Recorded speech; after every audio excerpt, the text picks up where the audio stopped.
On this day, January 7th, history showed how power can be seized, defended, and sometimes exposed for what it really is. In 1558, Calais fell to French forces, ending more than 200 years of English control on the European mainland. It was a humiliating loss for England, and a clear signal that the age of medieval empires was fading fast. In 1610, Galileo Galilei discovered 4 moons orbiting Jupiter. The finding shattered the idea that everything revolved around Earth and provided powerful evidence for a heliocentric universe. Science had just picked a fight with tradition and won.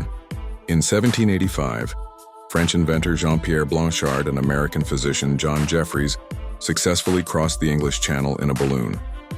It was the first international flight in history and proved the sky was no longer off limits. In 1894, Thomas Edison patented early motion picture technology, helping turn moving images into a new form of mass entertainment.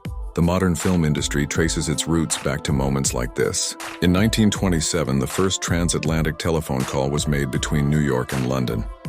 Voices now crossed oceans instantly, shrinking the world in a way previous generations couldn't imagine. In 1942, during World War II, the siege of Bataan intensified in the Philippines.